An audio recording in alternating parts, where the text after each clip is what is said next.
Before we kick it off, let's say a big thank you to the sponsors who made all of this possible. And especially we want to point out those who contribute to the charity that Virtual Treatment chose to support. Thank you very much. And with that, it's us, Dynamic Duo, Christian Sandor-Knapp of Aparo in Munich, and me, Daniel Stange of DIA Die Interaktiven in Wetzlar. And we're going to present you the very best of DX plugins 2020. And know that this is a field study. There are literally hundreds of plugins out there, and we cannot show you details of any of these plugins. So please take our slides, take screenshots whenever you feel like doing it, and look on your own, try it out, and have fun with that. We definitely had. So what we're going to do is give you a rough overview. What's the background for all the DX plugins that are around today? And we're going to present you 12 of the plugins you definitely should know and functionalities you should definitely know. And after all, let's discuss why you should write plugins and how to contribute and what's the downsides and upsides of the plugin universe. Let's have a quick look back. A few years, automation has always been the big topic in building things in DevOps. And years ago, people handled things declaratively in change sets, and other people automated things in AND tasks. That changed a bit in 2020, when all the AND task users are more the old-fashioned automators, and everyone that's cool and up-to-date uses DX plugins. But after all, there's still a discussion, why should you automate on a custom way as compared to the standards that the DX command line offers you? That's a timeless problem in automation, right? So let's look back how all of this started. You probably know this person, that's Wade Wagner, the so-called father of the Salesforce DX of Salesforce DX. And years ago in 2017, he started to author a plugin for the official SFDX command line interface. And that was to become the WAW plugin, or the Wade Wagner plugin. From all the features that he had in there, just a few are left today. The one that's remarkable is the connection to the Heroku application of Ben Edwards. That's called SF Code Clean. That helps you scan your code and maintain your code base. And there's also his WAW code plugin that gives you the chance to provide templates for your code so that your code base is streamlined to your design. And what he called for in 2017 is that others might write plugins for the DX command line as well. And guess what? People followed the call. One of those is Shane McLaughlin, a program director with Salesforce. And you really should get to know Shane, because his contribution to DX plugins is terrific. Shane basically started exactly 2 years ago building his DX commands, and by now he created 88 commands, which roughly means 3 commands per month, right? So, wow. And by now he's covered lots of topics like analytics templates, communities, Heroku, record UI, API. And one of my favorite commands in his huge Swiss Army knife is the perm set create command, which basically goes to an org or goes to my metadata and creates a permission set or permission file for everything that is in my metadata with full access, so I don't have to fret about permissions, right? And in his footsteps, a lot of other Salesforce teams followed. So by now we have a list of official plugins, whereas official only means they are provided and hosted by Salesforce on their GitHub account, but they are open source and they're still in development. Like, it's not a GA feature like type of plugins we have there. Mostly, I won't go into details into that slide. Mostly they encapsulate access to already available features. Take for an example the analytics plugin that helps you with templating. And one exception to that generally gives you a value add-on is the SFDMU, a data move utility command, which comes in a plugin plus a graphical user interface and allows you to move complex data structures. So have a look on that, right? But that's not our focus today. We will be focusing on official plugins and official open source plugins by other people than Salesforce. And we have three categories. And the first category we're looking at are toolboxes, right? And before we go into that, we will have a short look on what do people do in 2020 with plugins. And mostly they deal with feature gaps that the official DX client doesn't really solve yet, like community activation. That changes just right now in the last release and in this release. There's still a lot of other different pieces and feature activation that we need to do. Many things deal with log in and log out, so things that need to happen in a CI process or a fully automated environment. At the end of the day, they want to simplify DevOps steps or want to move data between orgs to orgs. And all the toolboxes we're going to show you now have some solution to one of these questions. So, toolboxes. There are 5 plugins we want to present to you. Many great companies have started to build a plugin like Accenture or Texay or American Express. There are a few individuals there. But what I want to give you is the idea of what they did, those toolboxes, is took an existing practice, years of experience, and put it into a plugin and solidify this knowledge and this wisdom and make it automatable for your next run in CI. And this is really, really great. In the following, we will go into each of those individually and have a look at our favorite commands, which we picked out of a huge list of available commands. So the first thing that we want to look in is the Texay plugin.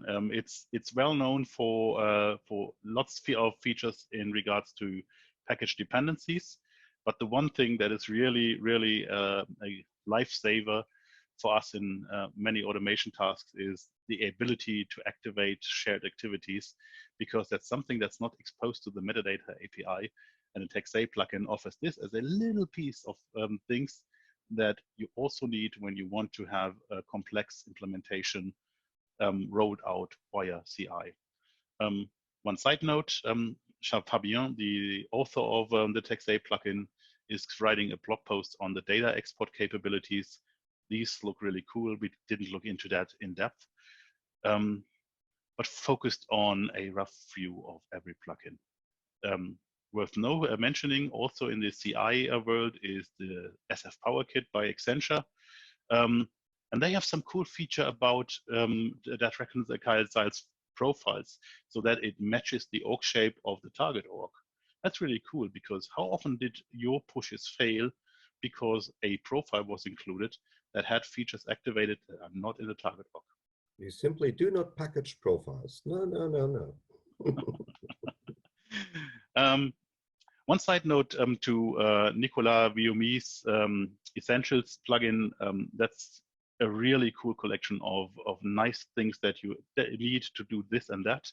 We won't go into detail here, but I want to point at a nice feature in JReef's plugin that allows you to deploy change sets from the SFDX command line. Isn't that a cool twist and a kind of recursion? Nice. I love it. I really love it. Yeah. Some more business-oriented approach offers the American Express ADP plugin that allows you to run jar files and run commands from a DX command.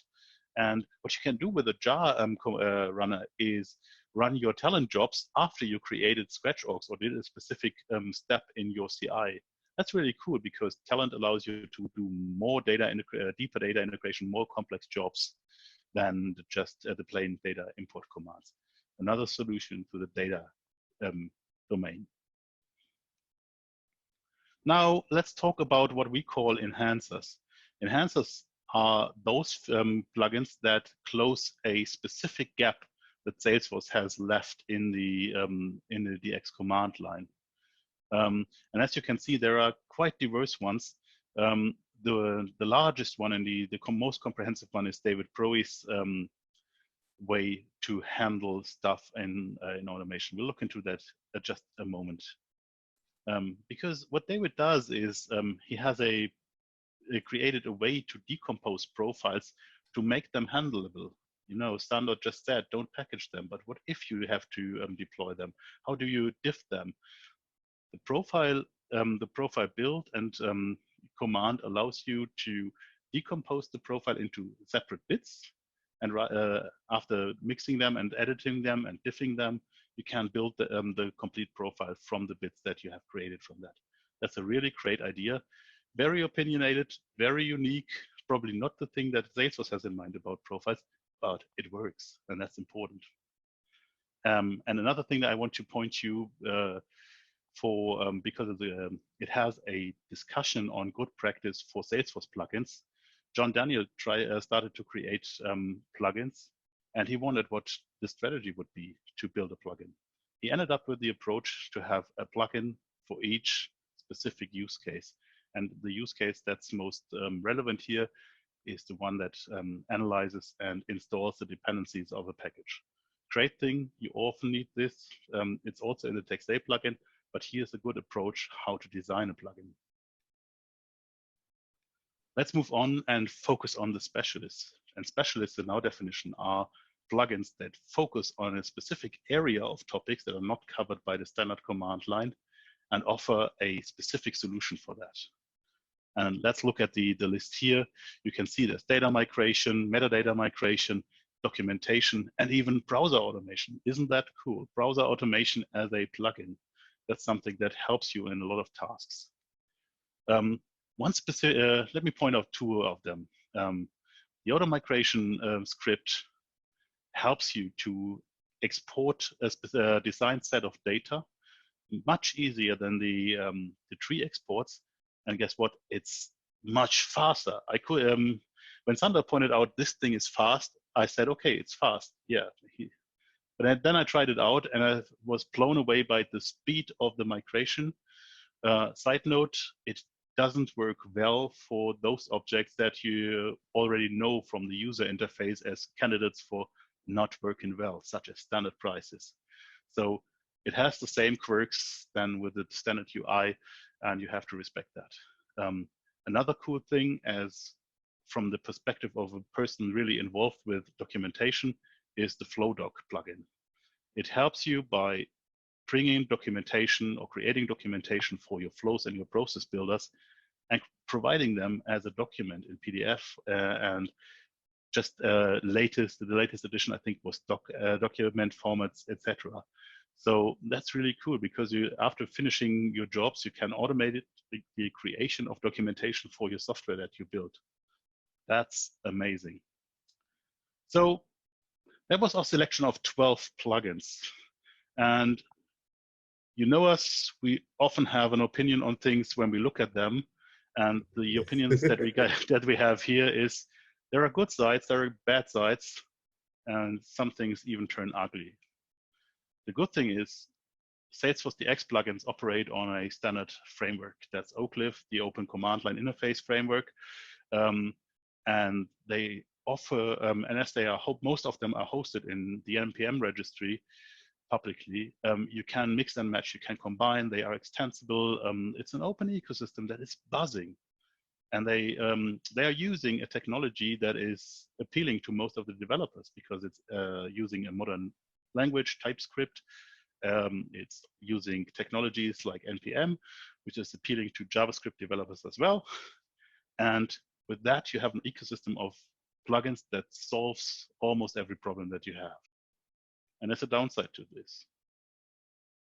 It's not just one solution, it's many of them. How to choose? When to decide to build your own over something that exists. And this is where it turns bad. To me, another aspect is to handle all the knowledge that has been codified into those plugins. So I mentioned that some of those have opinionated approaches because they have codified years of practice and wisdom into their plugins. But that's always a specific view, a specific history codified in there. And reading those plugins, you see people follow certain patterns, and you need to guess about those patterns. You need to guess about the justification for those patterns. And those patterns might not be your patterns, right? And take Shane's plugins, for example, the 88 I said, and by now many of those might need an update. So the point about all those plugins is not only creating them, but also maintaining them and documenting them. And this is where you people come in, because as we mentioned at the beginning of the talk, we want to focus on open source plugins you can contribute to. And now we will briefly talk and fade out with what do you need to know to contribute to those awesome DX plugins. So either you want to contribute or you build your own. These are the steps. You basically go to Trailhead and documentation. Of course, you will need to learn or need to know a little bit of TypeScript. You will, we suggest basically you start with a really, really easy a tutorial for the simple JX creation. Can we start again? Sorry, too many R. So here's how to contribute or build your own. Our suggestion is to mainly follow the steps outlined in the documentation, which takes you through generating your first very own plugin as soon as you have understood the scaffolding, and especially first thing to learn how to utilize built-in commands, for example, in the DX CLI itself. You're ready and set and go to contribute to all those plugins. We provided you with licenses and the GitHub repositories in these slides. If you want to look for plugins yourselves, then here's what we did in order to identify all our plugin candidates for today. We had a look on the awesome lists. Those awesome lists are a thing on GitHub, which means there's an awesome something list which tries to stay up to date on awesome tools for that specific topic. So we have two by Harshit here, awesome Salesforce and awesome Lightning, one by Shane, awesome SFDX plugins, but that wasn't enough for us. So we also did a little bit of GitHub searched and looked for TypeScript projects that had the right keywords. And we came up with over 200 repositories, which we screened for you. And our take-home gift today is our slides. As we said, we couldn't cover all the DX features that we encountered, but you can look them up in your own time after the session. Thank you so much for joining.